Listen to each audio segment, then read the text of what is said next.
Hello friends, welcome to துரன் academy. Very good morning to all. So ஒரு 15 நாளுக்கு அப்புறம் நம்ம வீடியோ போடுறோம், சரிங்களா? ஸோ எப்படின்னா, அப்பா இறந்துட்டார், அவங்களுக்கு தெரியும். ஸோ அதில் ஒரு சில வேலைகள்லாம், ஒரு சில சடங்குலாம் இருக்கவே இந்த ஒரு 15 நாள் அந்த ஒர்க்காக இருக்கவே போக முடியல. ஏன்னா கோயில் போகிறது ப்ளஸ் அப்பாவுக்கு புதுசாக சமாதி கட்டணும். ஸோ இந்த மாதிரியான ஒர்க்லாம் இருக்கவே வீடியோ யூடியூப்பில் கொடுக்க முடியல. ஸோ அதெல்லாம் பேட்ச் நம்ம குரூப் 2 பேட்ச் போட்டதுனால ஸோ யூடியூப்லேயும் வர முடியல. அது அந்த ஒர்க்கே இருக்கிறதுனால ஸோ யூடியூப் பக்கம் நம்மளால் அந்தளவுக்கு டைம் கொஞ்சம் இல்லை, சரிங்களா? ஸோ இப்போ எல்லா ஒர்க்கும் முடிஞ்சிருச்சு. ஏன்னா ஒரு விஷயத்தை நம்ம ஒழுங்காக முடிச்சுட்டு வந்துடலாம் அப்படின்றதுனால, ஓகேவா?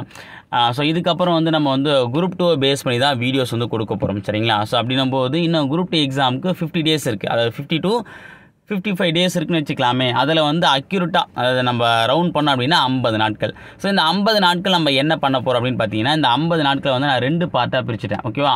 பார்ட் 1 பார்ட் 2, அதாவது மிஷன் 1 மிஷன் 2 அப்படின்னு 2 பார்ட்டாக பிரிச்சுட்டேன். இதில் மிஷன் 1 அதாவது என்ன, ஃபஸ்ட்டு 20 டேஸ், அடுத்து 30 டேஸ், ஓகேவா? ஸோ அப்போ அந்த ஃபஸ்ட்டு 20 டேஸ் நம்ம என்ன பண்ண போகிறோம் அப்படின்றத பற்றினா இந்த வீடியோ பதிவு முழுசாக பாருங்கள். அடுத்து 20 நாட்கள் நம்ம இதை பேஸ் பண்ணி தான் வீடியோஸ் கொடுக்க போகிறோம், சரிங்களா? ஸோ இந்த ஃபஸ்ட்டு 20 டேஸ்க்கு நான் பிளானை நம்ம எதை பேஸ் பண்ணி போட்டிருக்கோம் அப்படின்னா, கடந்த குரூப் 4 தேர்வை பேஸ் பண்ணி தான் போட்டிருக்கோம், ஓகேவா?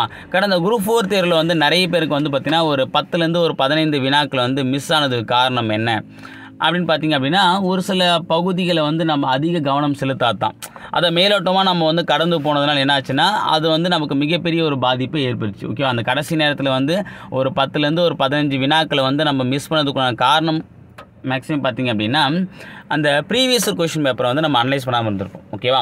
ஸோ அப்போ ப்ரீவியஸ் கொஷின் நம்ம அனலைஸ் பண்ணியிருந்தோம் அப்படின்னா, அது ஏன்னா ஒரு சில வினாக்கள் அப்படியே கேட்டிருந்தாங்க, ஆப்ஷன் கூட மாறாமல். ஒரு சில வினாக்கள் நம்ம அந்த கொஸ்டின் பேப்பரை அனலைஸ் பண்ணியிருந்தோம் அப்படின்னா, இந்த பார்ட்டை நம்ம ஃபோக்கஸ் பண்ணோம் அப்படின்ற ஒரு ஐடியா கிடச்சிருக்கும், ஓகேவா? ஸோ அப்போ என்ன அப்படின்னா, அந்த ப்ரீவியஸ் கொஷினை நம்ம அனலைஸ் பண்ணி போட போகிறோம், ஓகேவா? அதாவது இது எப்படி இருக்க போகுதுன்னா, கடந்த குரூப் 2 தேர்வில் நடந்த எல்லா கொஸ்டின் பேப்பரும், அதாவது 2012லேருந்து 2022 வரைக்கும் கிட்டத்தட்ட ஒரு 7 குரூப் 2 எக்ஸாம் வந்திருக்கு, பிலிம்ஸ் எக்ஸாமு. அந்த 7 எக்ஸாம்லேருந்து பாலிட்டிலேருந்து எப்படிலாம் கொஸ்டின் கேட்டிருக்காங்க, ஜாகிரஃபிலேருந்து எப்படிலாம் கொஸ்டின் கேட்டிருக்காங்க, அதே மாதிரி தமிழில் எப்படி கேட்டிருக்காங்க, இலக்கணம் எப்படி கேட்டிருக்காங்கன்னு சொல்லிட்டு பார்த்தோன்னா A to Z நம்ம ஒவ்வொரு டாபிக் வைஸாக அனலைஸ் பண்ண போகிறோம், ஓகேவா? இப்போ பாலிட்டினா ஃபுல் அண்ட் ஃபுல் பாலிட்டிலேருந்து ஒரு 50லேருந்து 60 கொஸ்டின், ஓகே. ஜாகிரஃபினா ஒரு 50 கொஸ்டின். அப்போ எல்லாத்துலேருந்து கேட்ட கொஸ்டின் நம்ம கம்பைன் பண்ணி அனலைஸ் பண்ணும்போது, அப்போது இதை படித்து முடித்தவங்களுக்கும் நம்ம படித்த பாட்டெல்லாம் ஒழுங்காக படிச்சிருக்குமா அப்படின்ற ஒரு ஐடியா கிடைக்கும். இல்லை நம்ம இன்னும் எந்தெந்த பார்ட்லாம் விட்டுருக்கோம் அப்படின்ற ஒரு ஐடியா கிடைக்கும். அதே மாதிரி புதுசாக படிக்க ஆரம்பிக்கிறவங்க இல்லை புதுசாக படிச்சுட்டு இருக்கவங்களுக்கு நம்ம போகிற ரூட்டு கரெக்டாக, ஓகேவா? நம்ம இதுக்கப்புறம் எப்படி நம்ம ட்ராக் மாற்றி போகணும், ஸோ இப்போ எந்தெந்த டாபிக் நம்ம கவர் பண்ணியிருக்கோம், என்னென்ன டாபிக் இன்னும் கவர் பண்ணணும், இதெல்லாம் முக்கியமானது அப்படின்ற ஒரு விஷயம் தெரியும், ஓகேவா? ஸோ அப்போது படித்து முடிச்சு ரிவிஷன் பண்ணுறவங்களுக்கும் சரி, படிச்சுட்டு இருக்கவங்களுக்கும் சரி, படிக்க ஆரம்பிக்க போகிறவங்களுக்கும் இந்த ப்ரீவியஸ் கொஸ்டின் பார்த்திங்கன்னா மிகப்பெரிய ஹெல்ப்பாக இருக்கும். ஸோ அப்போ நம்ம தேவையில்லாத பார்ட்டை படிக்க வேணான்ற ஒரு கான்செப்டும் கிடைக்கும். அதேமாதிரி எதுலாம் முக்கியமான பார்ட்டு, எதுக்கெலாம் நம்ம முக்கியத்துவம் கொடுத்து படிக்கணும் அப்படின்ற ஒரு விஷயம் நமக்கு தெரிய வரும், ஓகேவா? ஸோ அதுக்காக தான் நம்ம என்ன பண்ணுவோம், இந்த ப்ரீவியஸ் கொஸ்டின் அனலைஸ் பண்ண போகிறோம். எவ்ரி பார்ட், ஓகே, எவ்ரி சப்ஜெக்டை நம்ம டீட்டெயில்டாக அனலைஸ் பண்ணி கொடுக்க போகிறோம், சரிங்களா? அடுத்து ரெண்டாவது பார்த்திங்க அப்படின்னா, ஓல்டு சமச்சீர் புக், ஓகே. தமிழ் மட்டும் நம்ம ஜிகே பார்க்க போகிறது கிடையாது. ஏன்னா இப்போ கேட்கக்கூடிய வினாக்களில் தமிழ் மட்டும்தான் ஓல்டு புக்கில் ஒரு 5லேருந்து ஒரு 8 கொஷின் கிட்ட போகிறாங்க, அதிகபட்சமாக ஒரு 10 கொஷின், ஓகேங்களா? ஸோ அதுக்கு மேலே கேட்கறதில்ல.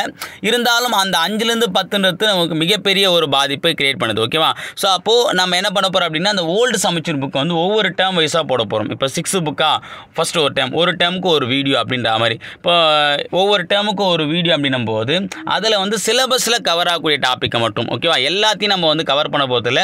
ஸோ அப்போது 6th புக்குனும் போது எதெல்லாம் படிக்கணும், 7th புக்குனும் எதெல்லாம் படிக்கணும், 8th புக்குனும் எதெல்லாம் படிக்கணும், எதெல்லாம் ஃபோக்கஸ் பண்ணி படிக்கணும், எதுக்கு நம்ம முக்கியத்துவம் கொடுத்து படிக்கணும், எந்த டாப்பிக்லாம் புது புக்கில் நம்ம படிச்சுட்டோம், புது புக்கை தாண்டி பழைய புக்கில் என்ன டாபிக் இருக்குது அதை மட்டும் தான் நம்ம ஃபோக்கஸ் பண்ண போகிறோம், ஓகேங்களா? ஏன்னா இப்போ தமிழ், ஜிகே, மேக்ஸ் அப்படின்னும் போது சிலபஸ்லேருந்து கொஸ்டின் கேட்டாலும் டைரெக்டாக சிலபஸில் கவர் ஆகக்கூடிய கொஸ்டின் கேட்குறாங்க, இன்டைரக்டாக கவர் ஆகக்கூடிய கொஸ்டின் கேட்குறாங்க. அப்போ நம்ம ஓல்டு புக்கை ஒரு கிளான்ஸ் பார்த்தா தான் யூஸ்ஃபுல்லாக இருக்கும். அதை நம்ம பார்க்கணும் நினச்சி கடைசி வரைக்கும் பார்க்காமே போய்டும். கடந்த குரூப் 4 நிறைய பேர் பார்த்தீங்கன்னா அந்த தப்பு தான் பண்ணியிருந்தீங்க, ஓகேவா? அடுத்தது, ஸோ அப்போ நம்ம ஓல்டு புக்கை ஃபுல்லாக கவர் பண்ண போகிறோம், ஓகேவா? அது 6வதுலேருந்து 10வது வரைக்கும் தமிழ் பழைய சமச்சீர் புக்கை நம்ம டேர்ம் வைஸாக டீச் பண்ணி கொடுக்க போகிறோம். அடுத்து பார்த்திங்கன்னா 3வது திருக்குறள். ஸோ நிறைய பேர் வந்து நம்ம இயலோடு சேர்ந்து அந்த திருக்குறளை வந்து படிப்போம். ஓகேவா?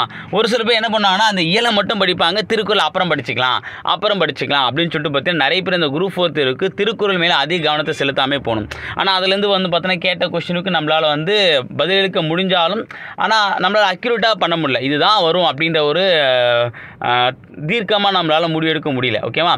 ஸோ அப்போ அப்படின்னும் போது அப்போ திருக்குறள்லேருந்து வரக்கூடிய கொஸ்டினை வந்து நம்ம மிஸ் பண்ணாமல் இருக்கணும். அப்படின்னா அப்போ அதை நம்ம வந்து தனி கவனம் எடுத்து படித்தா மட்டும்தான் முடியும். சரிங்களா? கடந்த குரூப் 1 தேர்வு எடுத்தாலும் சரி, அதுலேயுமே வந்து திருக்குறளை பேஸ் பண்ணி கொஸ்டின் கேட்டிருந்தாங்க. ஓகேவா?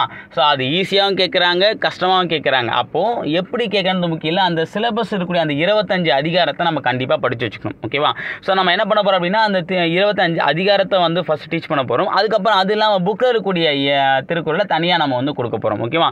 வித் லைவ் டெஸ்ட்டோட. ஓகேவா? ஸோ இந்த நெக்ஸ்ட் 20 டேஸில் வந்து நம்ம இந்த 3 பார்ட்டை தான் வந்து கவர் பண்ண போகிறோம். ஏன்னா ஆல்ரெடி நம்ம வந்து தமிழுக்கு வந்து சரி இப்போ நான் தமிழ் புது புக்கு படிக்கணும், அதேமாதிரி நீங்கள் வந்து டாப் 80 லெசன் போட்டிங்களா சார், அதுக்குண்டான வீடியோஸை பார்க்கணும் அப்படின்னா நம்ம அந்த வீடியோ ஆல்ரெடி போட்டிருக்கோம். அதுக்குண்டான பிளேலிஸ்ட்டை நான் டிஸ்கிரிப்ஷனில் கொடுக்குறேன். தமிழ் அந்த இயல் வயசு கொடுத்ததும் அதேமாதிரி வந்து டாப் 80 லெசனுக்கு உண்டான லிஸ்ட்டும் கொடுக்குறேன். அதில் இருக்கக்கூடிய வீடியோஸை நீங்கள் பார்த்துக்கலாம்.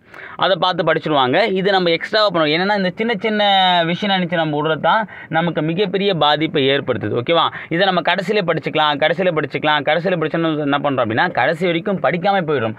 அதனால தான் நம்ம என்ன பண்ணுற போகிறோம்னா இந்த ஃபஸ்ட்டு பார்ட்டில் இதெல்லாம் முடிச்சிடும். செகண்ட் பார்ட்டில் வந்து பார்த்திங்கன்னா இம்பார்ட்டண்ட்டு அப்புறம் வந்து பார்த்தோன்னா மார்க் அதிகமாக இருக்கக்கூடிய பார்ட் எல்லாத்தையும் நம்ம வந்து பார்த்தோன்னா செகண்ட் ஹாஃபில் வந்து ரீகால் பண்ண போகிறோம். சரிங்களா? ஸோ ஃபஸ்ட்டு 20 டேஸ் வந்து நம்ம என்னென்ன ஒர்க் பண்ண போகிறோன்றதை நான் வந்து கிளியராக சொல்லிட்டேன். இதை ஃபாலோ பண்ணி தான் நம்ம வந்து பார்த்தோன்னா டெஸ்ட்டை வந்து கிளாஸ் வந்து கொண்டு போக போகிறோம். அடுத்த 20 டேஸில் இந்த 3 பார்ட்டையும் நம்ம வந்து சக்ஸஸ்ஃபுல்லாக முடிக்க போகிறோம். அதுக்கப்புறம் அடுத்த 30 டேஸ் என்னென்ன பண்ண போகிறோன்றதை நான் வந்து ரெகுலராக சொல்கிறேன். இது மட்டும் இல்லாமல் நடுவில் வந்து ஜிகே ஓரியண்டாக வந்து நிறைய டாபிக் வந்து அதாவது ஜென்ரலாக ஓகேவா இதெல்லாம் வந்து ஒவ்வொரு எக்ஸாம்லேயும் வந்து கேட்டே இருக்காங்க. இது சிலபஸில் கவர் ஆகும் போது அப்பாற்பட்ட விஷயம். ஆனால் ஜென்ரலாக ஒரு சில டாபிக் வந்து டிஎன்பிஎஸ்சி இன்னமும் கேட்டுட்டு இருக்காங்க. ஓகேவா? ஸோ அந்த ஜென்ரல் டாப்பிக்கை பேஸ் பண்ணி அதை நம்ம ஸ்ட்ராட்டஜிக்குன்னு சொல்லலாம். அதை பேஸ் பண்ணி வரக்கூடிய கொஷின்ஸு அதெல்லாமே நம்ம வந்து பார்த்தோன்னா ஒவ்வொரு கிளாஸாக வந்து நம்ம டீச் பண்ணி கொடுக்க போகிறோம். ஜிகே கிளாஸ் அப்படின்ற மாதிரி. சரிங்களா? சரி, ஓகே ஃப்ரெண்ட்ஸ், இந்த தகவலை ஷேர் பண்ண இந்த வீடியோ பதிவு. ஸோ துரோன் அகாடமி 15 நாளுக்கு அப்புறம் இந்தியிலேருந்து வந்து செயல்பட ஆரம்பிக்க போகுது. இதுக்கப்புறம் ரெகுலராக ஃபாலோ பண்ணிட்டு வாங்க. சரிங்களா? தேங்க்யூ.